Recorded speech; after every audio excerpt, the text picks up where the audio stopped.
join, but today's daf is daf Yud Gimel. We unfortunately are only on daf Yud Bet on the bet, around 6 lines from the top. Tani Rav Bibi. So this is no, Hanan's joining. Okay, so I'll give him a minute. See, Dov is on too. Well, see, it's a good time. So, Yes. so just to give a little bit a review, a little bit of the review, but not too much because of timing.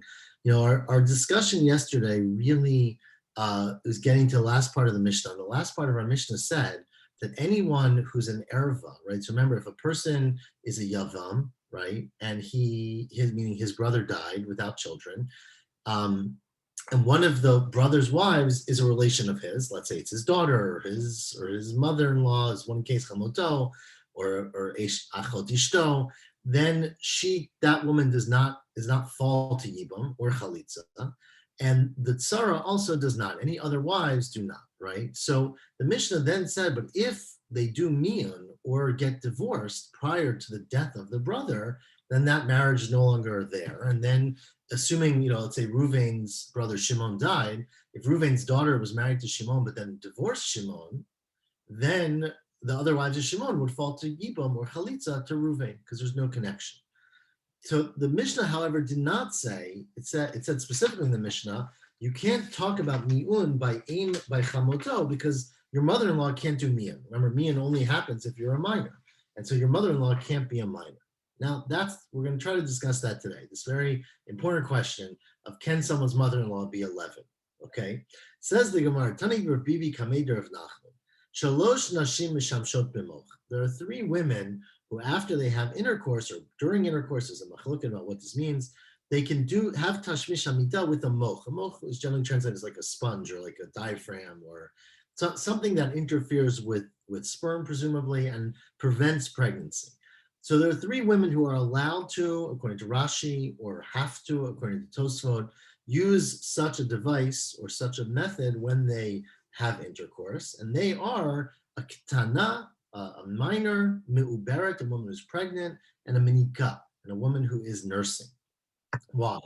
Because ketana, we're afraid that if you don't use contraception, essentially, shema titaber, she might become pregnant, and then shema tamut, she might die because she's not of age. Her body can't handle pregnancy. Tosfos is very clear that he feels this is pregnancy, not childbirth, but pregnancy, because that's what the Gemara says, right? Shema titaber, not shema tiliv.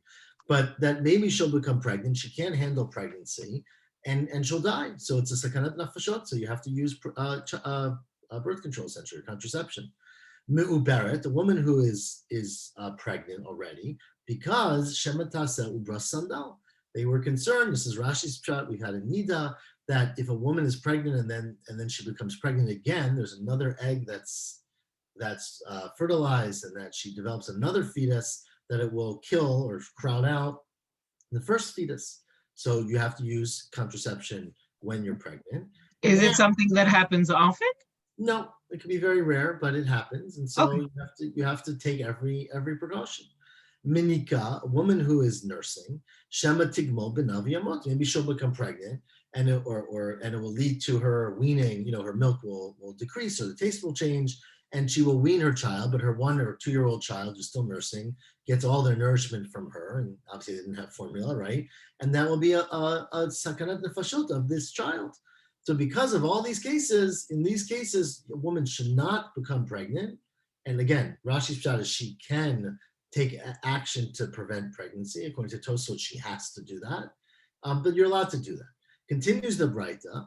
Ezo hiktana. What does it mean, a minor? What is a minor who should avoid pregnancy and therefore should use this moch? That is a woman, mibat yud aleph shana v'yom echad, a woman who's 11 years old in one day, ad yud bet shana, till she's 12 years old v'yom echad.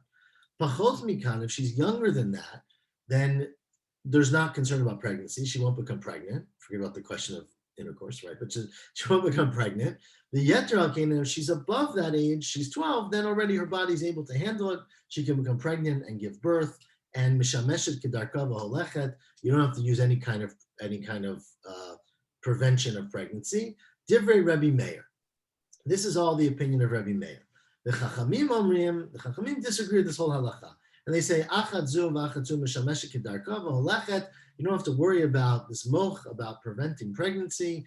You just do what you do, and min hashemayim yirachamu. You rely on Hashem. You rely on the fact that these things are uncommon, which really goes to your point, Miriam, that it's not a common thing to happen, but it's meaning what's not common. So it's not common for a woman who's already pregnant to develop another fetus, or a 11-year-old to become pregnant. These things are very uncommon, and we say Shomer P'ta'im Hashem, that God watches out for those who are foolish or those who are ignorant. So don't pay attention. People are doing things that are dangerous, basically, but everyone does it. Again, it's a whole different sugya elsewhere where we say that, where we don't say that. When you can rely on that.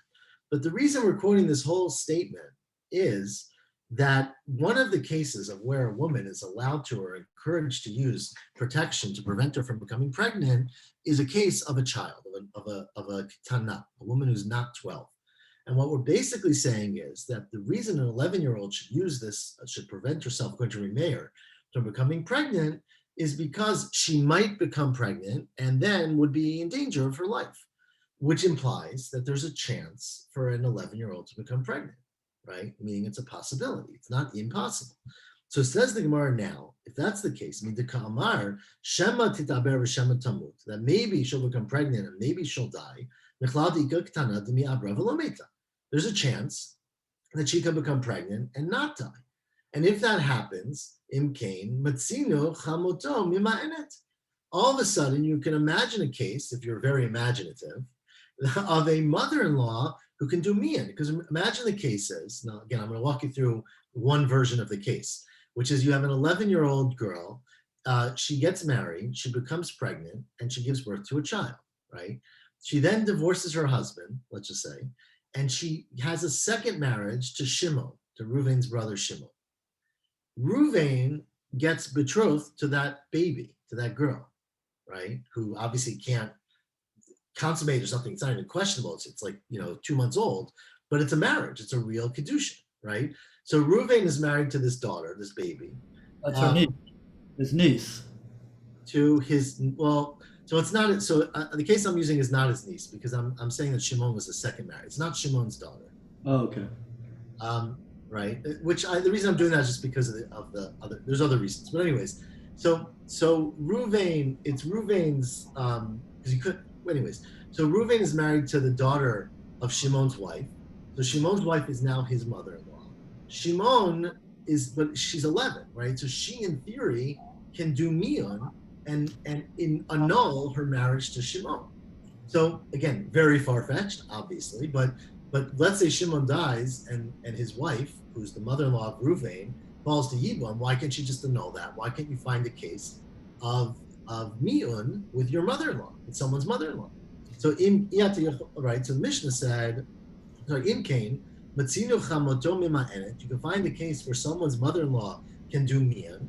Again, the fundamental issue here is that we assumed, we know you can't do miyun once you're an adult, right? Once you're mature, once you're 12 and a half. We were assuming you can't have a child, but if you can have a child while you're a ketana, then in theory you can have a child. That child could be married to someone or betrothed to someone, and therefore you're a mother-in-law, but still be a ketana, right? Again, far-fetched, bizarre, but conceivable, right? And our Mishnah said not the case. It's not. Our Mishnah said, you can't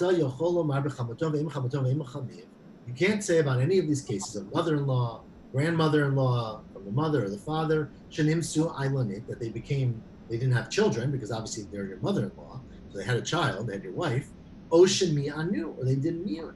So why is that the case? Why can't you find this far-fetched case of a mother-in-law who can do miyun? Just everyone's wondering, we're on Daf Yud Bet on the bet, around 10 lines from the bottom still.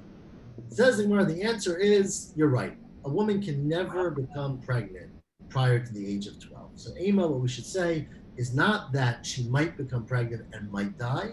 It's Shema Titaber, she might become pregnant. If she does, she's definitely going to die. The Tamut. She's definitely not going to survive that pregnancy. The Amar Rabba Bar Levoy, Gvul Yeshla. There's this biological or mystical boundary. Kodem Azman Azeh, before a certain time, let's see what the time is, Eino Mitaberet Kolikar. A woman does not become pregnant before a certain age, let's say the age is 12. Tol Chazman Azeh, if she becomes pregnant, before the age of 11, Toch hazman hazeh, she's after that time, but before, meaning in the interim time, from 11 to 12, meita, ki meita ubra mate. If a woman becomes pregnant, she cannot survive that childbirth or that pregnancy, and her fetus cannot survive. La'achar zman hazeh, once she turns 12, hi chaya v'ubra chay. She can survive a pregnancy and childbirth, and her fetus can survive. So it's just the way of the world. It's just the way it is. Now, of course, not that this is our sugya, we're not in nida, we don't have time, but obviously things could change, right? So you would imagine puberty has changed, ages have changed, health has changed, so it would get very complicated. But that's the way it was in those times. Eini Asmar, is that true? Latani Rabba Bar Shmuel, Rabba Bar Shmuel had another version of the Mishnah in a Braita, which said, you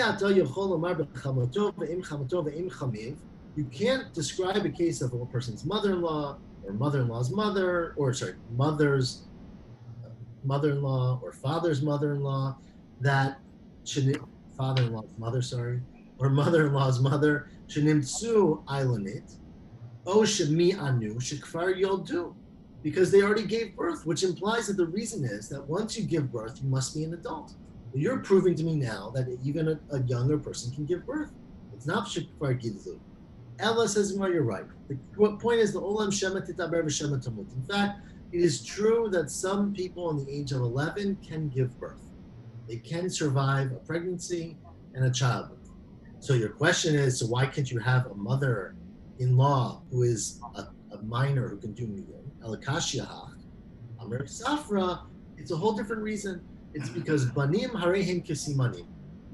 We generally think that when a woman turns 12 and has simanim, simanei bagut or narut, even or shtei sa'arot, she has 2 hairs, right? That is considered to be a gedolah. She's an adult for that purpose. In fact, says Rav Safra, childbirth is the ultimate, right? If you have a child, that's the equivalent to being a mature in halachic terms, and meaning once a woman has a child, she automatically cannot do miyun anymore. So by definition, no matter what her age is, her biological age, the fact that she's had a child gives her a halachic age of an adult, and it's like simanim. And some say, Ita amri banim adifi mi simanim. It's even better than regular simanim. What does it mean better? L'may nafkamina. Ta'afil Rabbi Yehuda, there's an opinion of Rabbi Yehuda, which we're going to have actually several times later in Nashim, Damar ad shirbah shachor, that a woman can do miyah not even beyond the time of shtei sa'arot, which is the normal time of we call puberty or adulthood, but until a later period when she has more dark hair that you can see from a distance that she already has pubic hair. That's a later time, might be 12 and a half, but still, the banim modeh. But if she has a child, if she's pregnant and has a child, that's enough, and that's guaranteed that she is already a gedolah, and she can no longer do miyun. Rav Zvid Amar, now Rav Zvid says, I think of it slightly differently, that any banim below simanim, that it's not that the child replaces the simanim, it's that there's no physical ability, there's no such phenomena, we're on the topic of Gimel now, to have children if you haven't already shown simanim of being an adult. What do you mean? Even if don't, what do you mean there's no, just check, because you can obviously do an exam and see if a woman has the signs of maturity in this case, right? Of sarot. Says the word, well, you don't check because, or you don't need to, because chashin and shema nashru. You always worry that maybe she had sarot, she had hair, pubic hairs, and they fell out. So she was mature, but you can't tell. It says the word, well, that's a big machloket in nida. Right? There is a Tana who says you worry, but there's a Tana who says you don't worry, and if you don't find them, then they're not there. So this is an exception. Even if generally you don't worry that a woman or a man had pubic hairs and they fell out, in this case, a woman who's already given birth, you have not all bets are off, because the tsar, the pain of the Leda, the hormonal changes in Leda and pregnancy may have altered her appearance, and therefore you cannot rely on her appearance. But we have a chazakah that if she had children, she has to be mature. And so at the conclusion of this small part of the Gemara is that the fact that this woman had a child, and therefore she's the person's mother-in-law, means that she no longer can do miyun, she no longer can annul her marriage to the brother who died. Okay? I'm hoping this is all theoretical because we're talking about sex with a, Well, 11-year-old girl or something, or, oh, well, I mean, that's not, I mean, you could say it's all theoretical, but that clearly is what we're talking about, right? No, I understand. No, I mean, Child, no one's talking about sex because that child could just have kedushin, right? They're 6 months old, right? So that's just to be clear. no, that I understand. But the katana, who's the I mean, mother, obviously, she had a child. That's right. That's is um, still under. I mean, even the idea that she could maybe do miyun, but she's already mother, and she's only. I mean, you could say it's theoretical. I imagine in those times it wasn't so theoretical, Well, but I don't. I'm not sure. today it is very theoretical. Just to be clear, the reason, just a minute, the reason I gave the case, and there's other ways to look at this, of her not having a child from his brother, right, Shimon, is that of course if Shimon had a child, he probably wouldn't have, there would be no yibum, right? So so that's the why the case gets very complicated. Either way, let's continue. We're really up to today's daf, though we are already behind. And please stop me if you have any questions. These are very complicated dafim. Besides that, there's a lot of unpleasant things, as Hanan was saying. But forget about, even if you get past that, the relationships are complicated, but they are all clear. It just means you have to get sorted in your head what they are. So we continue. The Mishnah said, Potrot Sarotehem. Remember, this is our first Mishnah. There are 15 arayot. We're on the fourth line. Ketzad, fifth line. Right? So the Mishnah said that there are 15 arayot that, again, brothers Reuven and Shimon. Shimon dies. He's married to more than one wife. But one of them is an erva to his surviving brother Reuven. Let's say it's his daughter or his wife's, whatever, all the wife's sister or mother-in-law, all these relationships. That would be fine for Shimon. Shimon can marry his brother's daughter or his brother's aunt, let's say. But because they're an erva, they don't fall to Yibam. And they also pater any of the other wives that Shimon might have had from Chalitza and Minani Mili, asked the Gemara. This is something we put in earlier. Amar Yehuda, the Amar Kra Litzror. Torah says that the woman is litzor, which we darshan earlier. To add litzor, the woman needs to come along, but the Torah ripta tzarot harbe. Torah added that there's a tzara that also has the same status as the other wife, meaning that if one wife, one widow, I guess in this case, can't marry because they're a relation to the brother, the Yavim, the other ones cannot as well. Rav Ashi Amar Svarahi. And in fact, it's Svara and Tosis explained earlier in Daf Bet. We're talking here about Tzara, not the Tzara, the next relationship. Rav Ashi says it's a Svara. Tzara my taima asira. Why is it, right, that if Reuven says, I obviously don't want to marry my daughter, says Reuven, who was married to Shimon, but I want to marry Shimon's other wife, right? She's a regular, relation, no relation to me. It was my Reuven's brother's wife, died without children. I'd love to do Yibam. Why can't Reuven do Yibam? And we explained earlier, and this is how Rav Ashi goes to the Svara, that it's because since the Makom Erva kind of, right? Since there's an Erva, meaning there's a daughter, that's not the Erva. Since the daughter prohibits you from doing Yibam, the other wife, to be very clear, the other wife of Shimon becomes an erva because she's Eshet Ach, right? A person is not allowed to marry the wife of their brother. It's a prohibition in the Torah. It's allowed when there's a mitzvah of Yibam. But since the mitzvah of Yibam has been nullified here because of the daughter involved, or the erva, she becomes an erva basically. And so the same thing then would be true by the Tzarat Tzara, right? The Tzara Nami, Makom Erva Kaima. The Tzara would become Tzarat Tzara, also becomes an erva because her co-wife is this Eshet Ach, who is essentially one of the arayot that a brother cannot marry. So that's Rav Ashi's.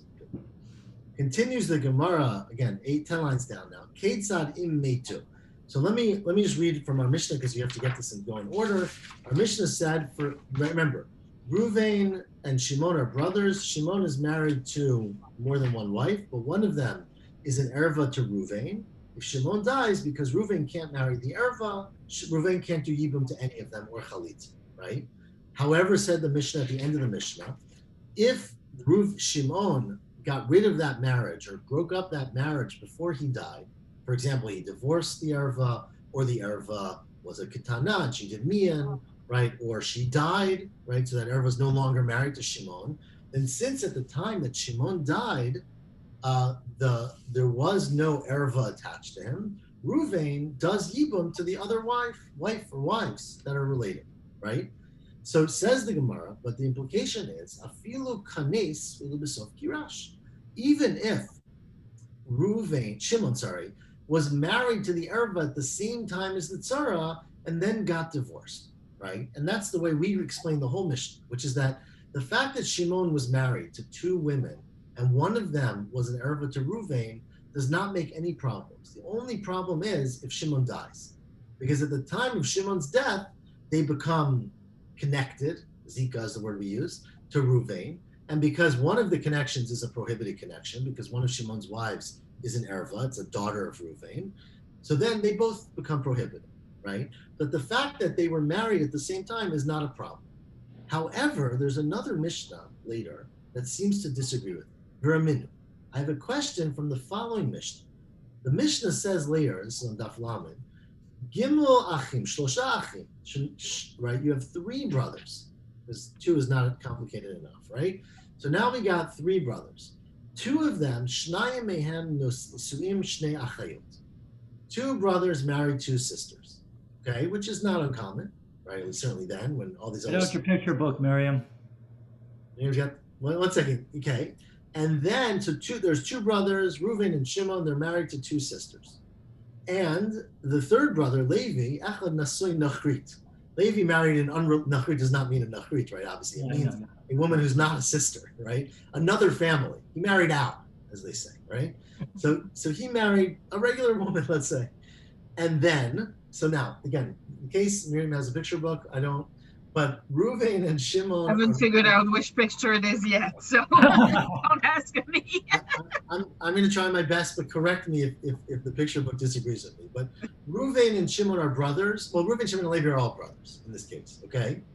Reuven and Shimon marry sisters, and Levi marries an external person, not a sister, okay? So this is what happens. This is a Mishnah. Three brothers. Shnai mehem nesuin shnei achayot, and echad nasoy nachri. Giresh echad mibalei achayot ishto. Right? One of the brothers, say Reuven, he gets divorced from his wife. And then meit hanasoy nachrit. Then the brother who is married to a foreign woman, Levi in this case, dies. Right? And what happens is kansa hamigaresh. Sorry, the one who so he's going out. Rashi goes a little bit in a different order than I just went into. But what happens is that the wife, the brother of the brother who was married in Nachrit, Levi in my case, died, right? Right. And then the Migaresh married his wife. So the Migaresh did Yibum to his wife. Okay, so Reuven, who had divorced the sister that he was married to, did Yibum to the wife of Levi. Okay, Right. and then Reuven died. Then Reuven mate, right? So says the Mishnah later, well, look, Reuven, let's say Reuven never divorced his first wife, right? And he had done Yibum for Levi's wife.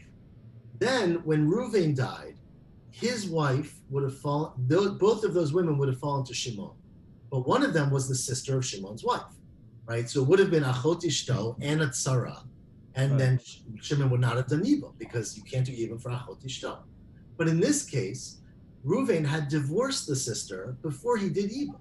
Exactly. Right. He ends up with Levi's wife. And He ends up with Reuven- Levi's wife. So this says the Mishnah later, Zui Shamru Shem Meito Nitgarshu Tzarotein Mutarot, that if Reuven divorced his wife or his wife died, then the tzara is mutar. But the implication here is, and the Mishnah very clearly states, that first Reuven got divorced and then he did Yibum for Levi's wife, right? But let's say Reuven had not gotten divorced first. He had been married to his wife, the sister of Shimon's wife, done Yibum for Levi, right? And now married, so he's now married to Levi's wife. Then he divorces the sister, right? Reuven divorces the sister. Then if Reuven dies, it implies that his wife doesn't fall to Shimon, even though at the time of his death there was no erva, right? So this Mishnah seems to say unlike that. Taima de Giresh implies that the reason that Shimon, in my case, can do Yibam to Ruvain's wife, who was before Levi's wife, is de Giresh Achar Kach Kines, because he first divorced the sister and then married Levi's wife. But if he had first married Levi's wife and at the same time he was married to his original wife, who's a sister of Shimon's wife and Levi's wife, and then he divorced the sister, it doesn't matter. He still doesn't do Yibam if he ends up dying. So that implies the opposite. And Amr Yirmi, you're right. Tavra, in fact, the truth is, Misha Shanazu, Lo Shanazu. The author of our Mishnah is not the same as the author of the Mishnah later on Daf Lamed. There's a machloket between Tanaim, how to understand it. Hai Tana Savar Mita Mapelet, Hai Tana Savar Nisuin Arishanim Mapilim. There's a fundamental argument as to when does the status of Yibam fall? This is one explanation. There's a lot of, you could spend all week in yeshiva on this, but there's different explanations. One explanation is that it's mita, and that's how we've explained the whole Masechah till today, or I think so. That's what I've explained, which is that it doesn't matter who Reuven marries or Shimon marries or Levi marries. We don't care.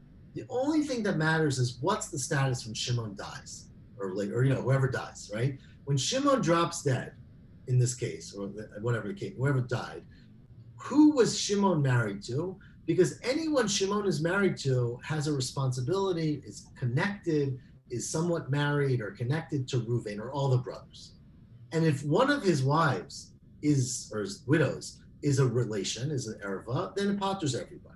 But the fact that 5 years ago, before he died, he was married to an erva, doesn't matter if he divorced that erva before his death. The other opinion is, the opinion of the Tana later, is that in fact it's nisuin harishonim mapilim. One explanation is that the way to think of it is that when Reuven marries a woman, or Shimon, anyone marries a woman, when you're marrying her, you're not just marrying her, it's not just Kiddushin to you, it's if you don't have children and die, that woman is married to any of your brothers or has connection to any of your brothers. So that basically the zikah, the connection to Yibam, starts with the Nisuim HaRishonim.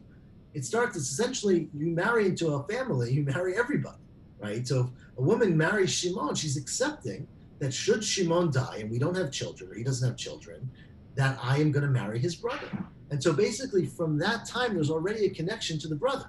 Now it happens to be that the brother is her father in one case, right? And so because of that, since she could never marry her father, of course, she never can do that. And what it means is that the whole concept of Yibum doesn't apply in that marriage, because at the time of the marriage, it couldn't have applied.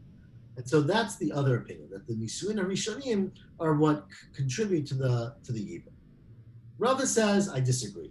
L'olam chad tana, it's really one tana. V'zu bein tzarich lamur zukatani. Tana is just telling me two cases.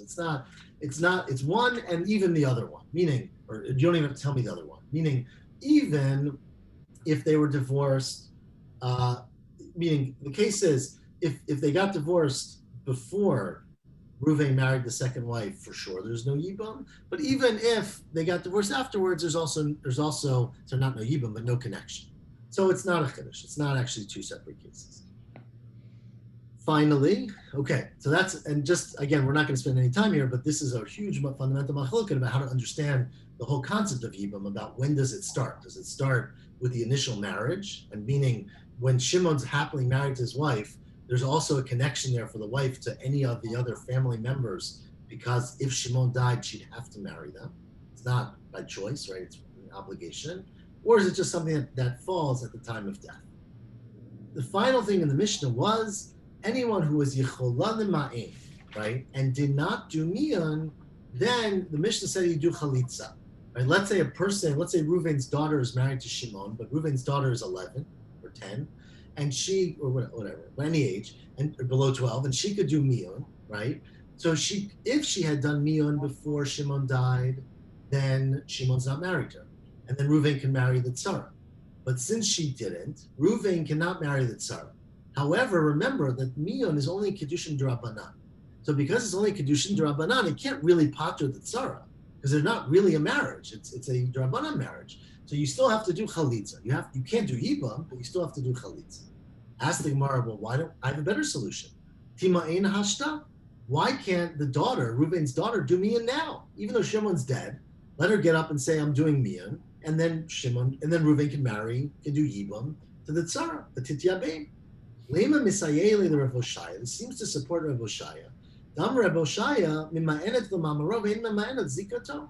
That Rav Oshaya said that a woman who's a minor cannot do mian for zika. That once Shimon dies, you can no longer do mian for that relationship. You could do mian for ma'amar. Remember yesterday we talked about ma'amar, which is essentially kedushin d'Rabbanan from a yavim to a woman who falls to yibam. You can do mian for that, but you cannot do mian for the zika. Well, that's not a proof because it could be only tzarat erva shani that you could do in fact mian for a zika, but this is different because it's an erva.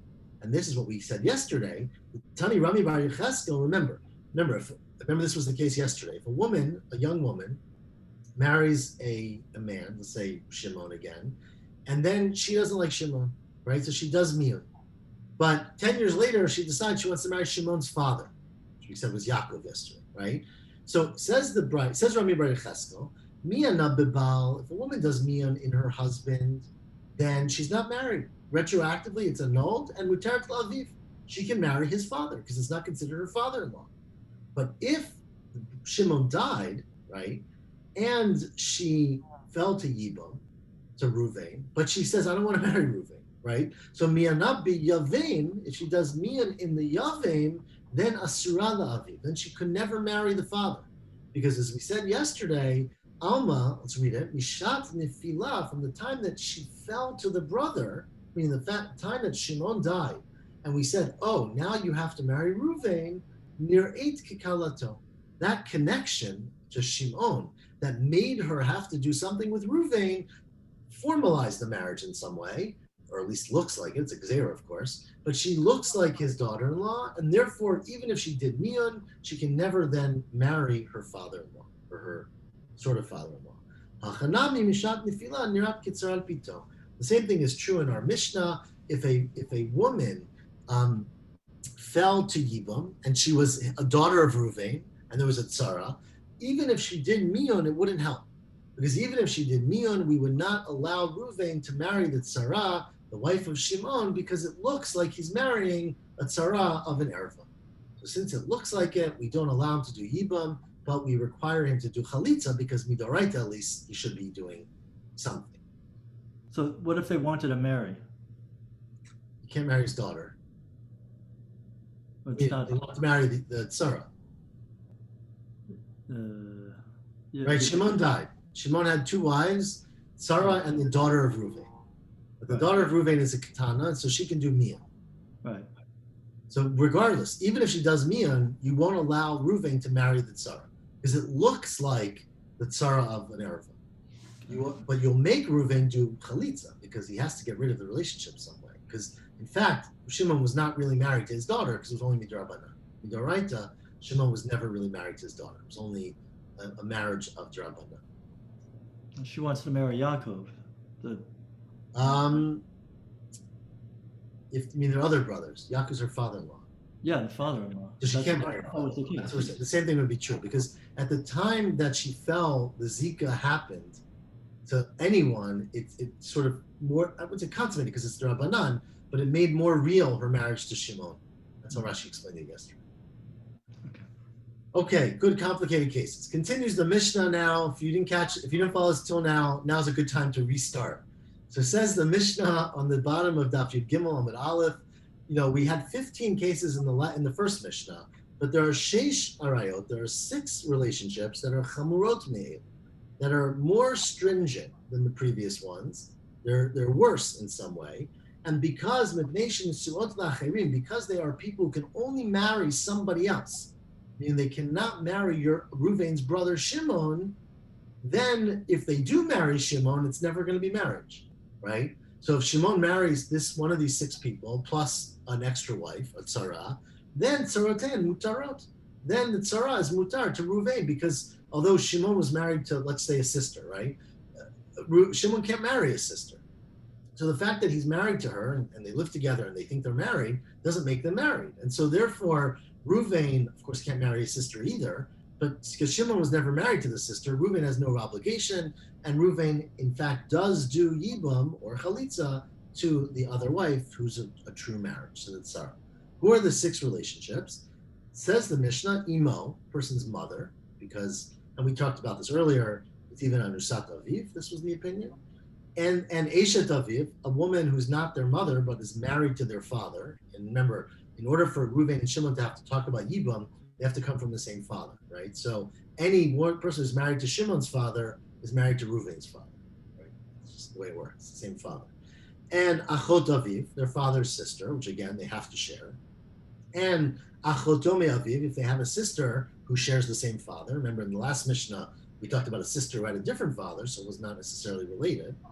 And Eshet Achi Aviv, and then of course the aunt, right? So the father's brother's wife, and Eshet Achiv Me Aviv, and the wife of the brother from the father. So all of these cases, the brother is not allowed to marry if it's Shalom Makom Mitzvah, right? There's no Yibam. And so since Shimon could never have married that person, even if he did, the marriage does not happen. And when Shimon dies, that wife does not fall to Reuven. He was never married to her. But any other wives of Shimon would fall to Reuven, and he would do Yibam or Chalitz. Now, just so you don't get used to this idea of Tzara being mutar, being asur, sorry, Beit Shammai disagrees with everything we said till now. And Beit Shammai matirin hatzarot la'achim. Beit Shammai says that if, let's say, Shimon dies, and he's married to Reuven's daughter plus another wife, Beit Hillel said that, and the first Mishnah said, that since Reuven can't marry his daughter, he doesn't do Yibam or Chalitza for any of the Tzarot, anyone in that relationship, right? Yeah. Says Beit Shammai that's wrong. Reuven cannot marry his daughter, but Reuven has to do Yibam or Chalitza for any other wife of Shimon. There's no concept of Tzara. The fact is that the Erva is out of the picture, and Tzara is totally regular. So Reuven does Yibam, he just can't do Yibam for his daughter, right, to his daughter. So it says Beit Shammai, Matirin hatzarot la'achim. The tzarot can marry and should marry the brothers. Beit Hillel, Osrim. Beit Hillel says, no way. If you do that, right, you are an erva, right? According to Beit Hillel, if Reuven marries one of the wives of Shimon, he's being over Nisr Karet, right? Because it's Eshet Ach Shalom B'Makom Mitzvah. So and the kids are mamzer essentially, right? According to Beit Shammai, it's a big mitzvah, right, to marry. And according to Beit Hillel, it's a big sin. Furthermore, interestingly, let's say you do chalitza, right? Let's say Reuven doesn't know the halacha or whatever, or he goes to a bad beit din, I don't know. And they say, well, you can't marry your daughter, but just in case, you should do chalitza to the other wife of Shimon so she can go out and marry anyone in the world, right? So according to Beit Shammai, you really did chalitza. You essentially divorced her, and therefore she's poslim min ha'kuhuna. Because like remember, a woman who did chalitza is like a grusha in that regard, and she can't marry a kohen. According to Beit Hillel, there was no connection. You just spit on a shoe in front of a woman, right? You didn't do anything. She was not connected to you. So then, machshirin, she can go marry a kohen if she wants. And the opposite case is true too. Nityabmu, if you end up actually marrying her, Beit Shammai says that's great. It's a wonderful marriage. Machshirin, meaning she's totally did the right thing. And Beit Hillel would say you're pasul because you married a woman you're not allowed to marry. And so Rashi explains this in the context of marrying a kohen. That maybe if you are over a prohibited relationship, you become prohibited to a kohen. It's called the zona. We'll get into this in Ketubot. But either way, the halakha. Actually, we'll do it a lot later in this Masechet. Actually, now that I think about it. But either way, they argue about whether that relationship would prohibit her or not.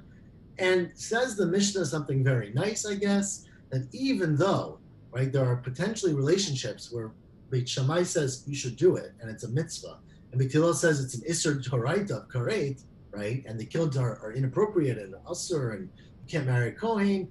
Even so, afal pi she'elu, let's take out the next few words, but afal pi she'elu poslin ve'elu machshirin, even though in this case of marrying the woman who was a tzara to a relationship, to an erva, Beit Shammai says it's motar and Beit Hillel says it's basel, still lo nimnu Beit Shammai milisan Hashem Beit Hillel, below Beit Hillel mi Beit Shammai.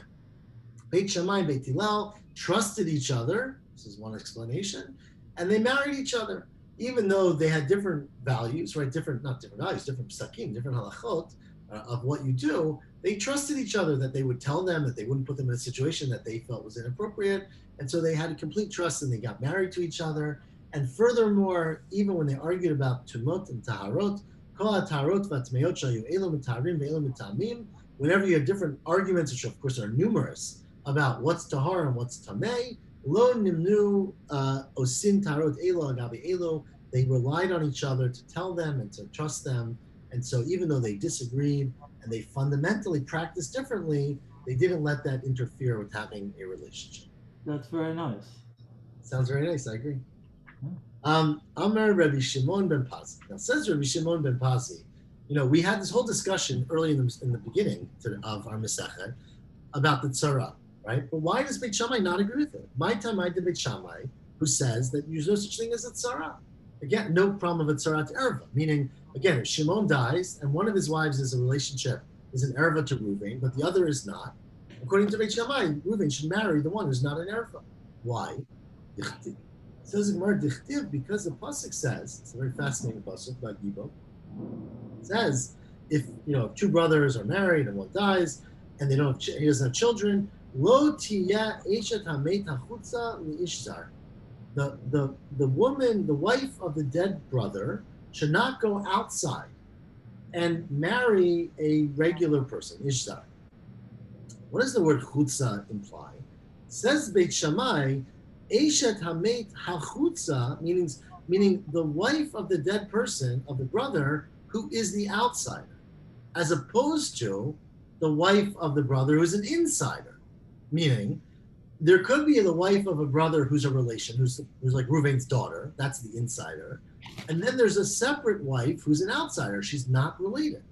And so the pasuk is essentially saying, chutza mechlal ika pnimit. There's another wife who's a pnimit wife, who's a internal wife, meaning she has a relationship to Reuven. And the Torah says, still, you got to marry the wife who's the chutza. Amar Rachmana lo tiyah. Don't let her go away. Says, so the pasuk seems to imply pretty clearly that, in fact, you should marry the tzara of the erva. It's a great limud. Beit Hillel says the pasuk doesn't tell you anything of the sort. It's a totally different halacha we learn from this pasuk. We need this pasuk to tell you the following halacha of Rabbi Yehuda Marav. Rav Yehuda Marav, minayin shein kiddushin tovsim b'yevama.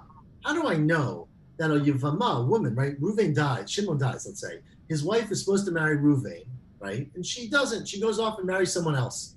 She doesn't know about yevama, or she doesn't like Reuven, right? And she didn't do chalitza. She just went and married somebody else. How do you know that nothing happens? There's no kiddushin. That's based on this pasuk. Shenemer lo tiyah eshet hamet hachutza liishzar, meaning lo tiyah havaya bahavaya liishzar, that a woman who falls to yibam, who goes marry someone else, there's no marriage. She's already married, basically. She can't marry somebody else. So that's what he learns from this pasuk. Beit Shammai would say, well, it doesn't say miktiv lachutz. Doesn't mean a woman who went and married outside. It says the woman who's the outsider, chutza aktiv. And Beit Hillel says, well, one second. When you put a hey at the end, it's like putting a lamed in the beginning, right? Given, as everyone knows, given dichtiv chutza, giman dichtiv lachutz tami. The Tanya, Rabbi Nechemya Omer, Rashi quotes this all the time, right? Kol teva shetzricha lamed b'tchilata. Any time where the Torah, one of the ideas is to put a lamed to something in the beginning, it says hitolah katuv hey b'sofa. It's a very, very common grammar approach in the pasuk to put a hey at the end to tell you leh. It's to something. For example, Tanakh Rabbi Shmuel gives like 10 examples. You can go on Elim. It doesn't say Elim. It says Elima. Right? They went to Elim, Elim. Or Machanayim, it says Machanayma. Mitzrayim, it says Mitzrayma. Tivlatayma, Yerushalayma, Midbara. So anyways, it's a very common thing to say in grammar in the Torah, the hey at the end, which implies a lam in the beginning. So it's true, it says hachutza. But it means lechutz, right? So that's Beit Hillel. Beit Shammai says Rabbi Yehuda Marav ben Nalo. He learns that milish zar nafka. Right? It's not the chutz that teaches it to you. You learn it out from ish zar, because it says she went to marry a strange person. Ish zar is another man who's not part of the yibum process. Ish zar is where you're right. In fact, inachinami, you're right. But I disagree with you still, Beit Shammai, and I use something else with the word chutza. Chutza lamali, the rabot ha'arusa. It's coming to include a woman who's only arusa, right? Who's only engaged. Meaning, you might have thought that yibum only applies to a woman who's had a marriage that was consummated. Remember the word arusa, which we say engaged, but it means it's a marriage, but it means it's a betrothal, right? They're committed to each other, but have not consummated yet. So you wouldn't know for sure that that woman falls to yibum. And Beit Hillel learns from this pasuk that they do fall to yibum. And that's what Eshet Hamet Chutza, tells you, even though she's outside, meaning he hasn't brought her in yet to his home, he hasn't consummated the marriage, he only did Erusin, it's still enough. It's enough to make her fall to Yibum. So that is what Beit Hillel learns from the word of Hachutza, the Rabot Harusa, a woman who's just engaged. And Beit Shammai would say, well, it says Chutza HaChutza, there's an extra hey. And Beit Hillel says, well, I'm not so impressed by the extra hey.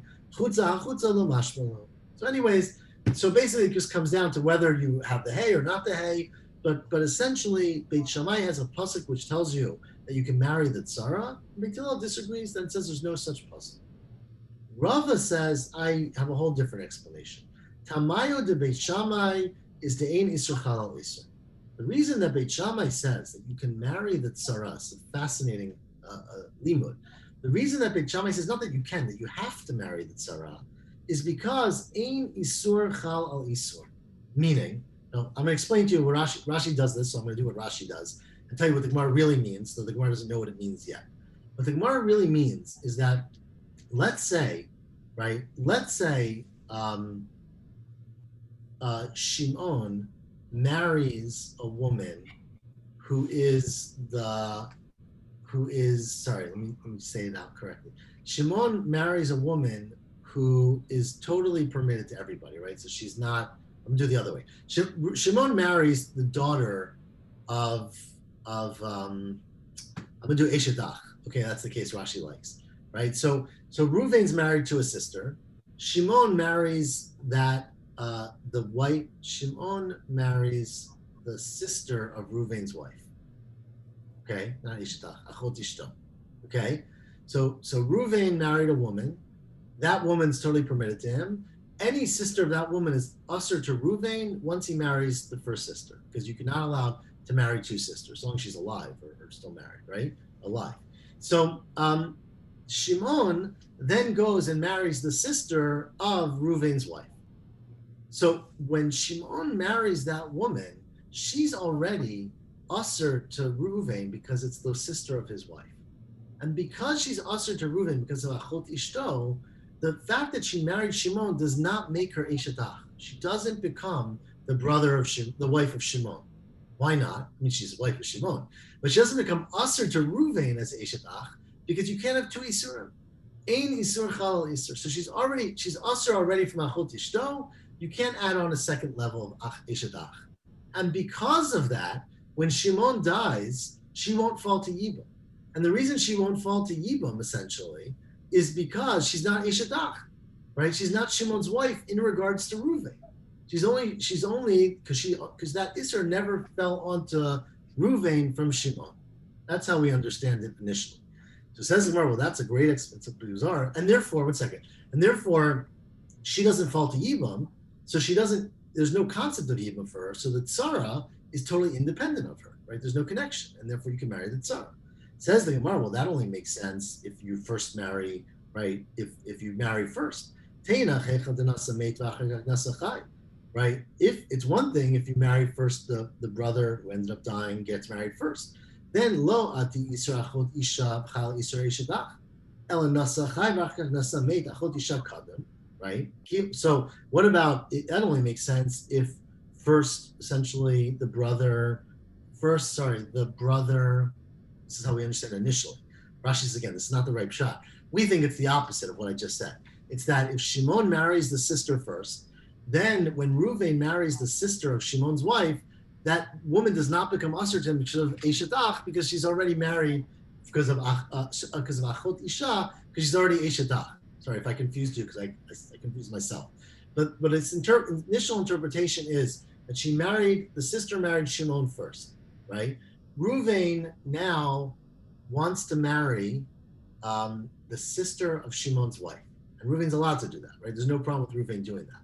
But when Reuven does that, the wife, that's the sister, it's married to Shimon, does not become prohibited on Reuven because it's his wife's sister, because she was already prohibited because she was his brother's wife, right? Eshetach. And so therefore it won't be chal. There is essentially no erva. That's one explanation. So, but what if they got married in the other order? What if Reuven married sister number 1 first, and then Shimon married sister number 2, right? What if the living brother married the sister first before the dead brother? Where am I? Ela nasa chai. If the living brother Reuven married the sister, v'achar kach nasa mate, then the first prohibition was achot isha kadim. It says more. That's not what we mean to say. What we mean to say is kivan lo'ati isra eshet ach v'chal isra achot isha haveli tzarat erva shlom makam mitzvah v'sharia. What it would be is that it would be the tzara of an erva shalom b'makam mitzvah, and it's exactly as I explained it initially. That the svara is right that basically because Reuven is married to the sister of Shimon's wife, that when Shimon married her, she was already prohibited to Reuven because of Achot Isha, or because it was his daughter, or because it was his mother-in-law, right? Well, any of the reasons that we had in the Mishnah. And so when Shimon got married, the prohibition of Eshet Ach never came on. And since the prohibition never came on, the mitzvah of Yibam never comes on, basically. And so therefore, according to that svara, which is not, of course, not the way we paskin, according to that svara, basically there is no connection from a Yibam standpoint between Reuven and the erva.